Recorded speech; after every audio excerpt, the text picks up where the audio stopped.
The first bell of the day rang across Ridgewood High, echoing through the long hallways like a warning shot. The school was loud, chaotic, filled with laughter, gossip, and footsteps. But in the middle of all that noise, one person stood out for being completely silent. Her name was Lila Thompson, the new transfer student.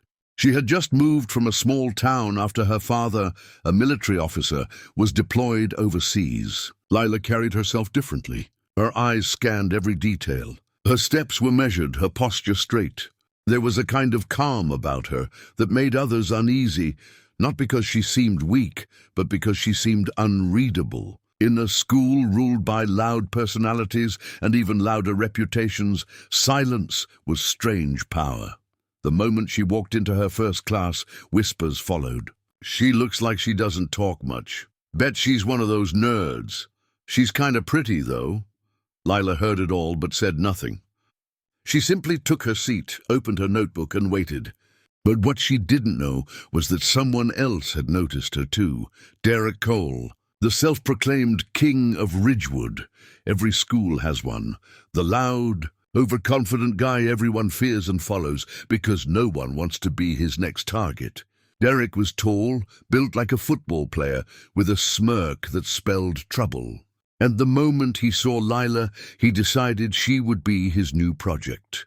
At lunch, Lila sat alone at the far end of the cafeteria, quietly eating her sandwich. She didn't mind the solitude. After all, she'd spent years learning how to be invisible. But peace rarely lasts long in high school. Derek strutted in with his usual crew, 3 guys who followed his every move. They spotted Lila immediately. One of them whispered, "That's the new girl, right? Heard she barely talks." Derek grinned. "Then let's teach her how things work around here." He walked straight toward her table. Conversations quieted as students sensed the coming drama. "Hey, new girl," Derek said, leaning over her table. "You're in my seat." Lila looked up calmly. "There's no name on it." A few students gasped. No one talked to Derek like that. He narrowed his eyes, pretending to smile. "That's cute. But here's how it works. I sit here, my friends sit there, and you—" He pointed toward a trash can. "You sit over there." Lila blinked once. "I'm fine here." Derek's smirk faded. "Guess you didn't hear me right." He slammed his hand on her table, spilling her water. The cafeteria went dead silent. That's when something shifted. Lila slowly stood up. She was much smaller than Derek, but her eyes, cold, steady, and unflinching, made him step back half an inch. "You should walk away," she said quietly. Her tone wasn't angry. It wasn't even loud. But it carried a kind of authority that Derek had never faced before. The next 5 seconds would make Ridgewood High history.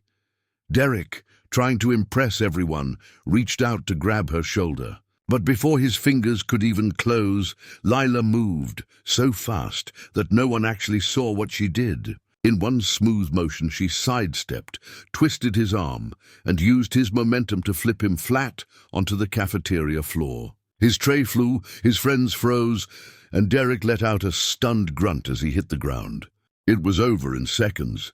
The entire cafeteria exploded in disbelief. Someone dropped a drink. Someone else shouted, "No way! He just took him down!" Phones were already recording. Derek lay there, blinking up at her, completely humiliated. Lila calmly adjusted her backpack strap and said, "Next time, ask before you take someone's seat." She walked away as hundreds of eyes followed her. That afternoon, the clip went viral on every student's social feed. The new girl who knocked Derek Cole out in 5 seconds. By the next day, even teachers knew. But the story didn't end there. Derek wasn't the type to let go of a bruise on his ego. He wanted revenge, and he was going to make sure Lila regretted ever setting foot in Ridgewood High. Over the next week, whispers filled the halls. Some admired Lila, others were afraid of her. Derek, however, was plotting. He had his crew follow her between classes, trying to intimidate her, spreading rumors that she cheated, that she was dangerous. But Lila never reacted. She walked the same calm walk, spoke politely to teachers, and ignored the noise. What no one knew was that she'd been trained in Krav Maga and self-defense tactics since she was 10, her father's rule before every deployment. One afternoon, as school let out, Derek and his crew waited for her by the parking lot. "You think you embarrassed me and get away with it?" he growled. His voice trembled with anger more than confidence. Lila stopped, set her bag down, and met his gaze. "I didn't embarrass you, Derek. You did that to yourself." That only fueled his rage. He lunged forward. Again, she didn't hesitate. A swift block, a precise kick, and in seconds, Derek was on his knees again, gasping for breath. His friends tried to step in, but one look from her, steady and cold, froze them in place. "You guys really want to learn too?" she asked. No one moved. By now, a small crowd had gathered, their phones recording again. Lila picked up her bag, turned to Derek, and said, "Stop hurting people who can't fight back. You're stronger than that, or at least you could be." Then she walked away. No gloating, no smirk, just calm silence. The next morning, something strange happened. Derek wasn't at school. Rumors spread that he'd been suspended, but the truth was more complicated.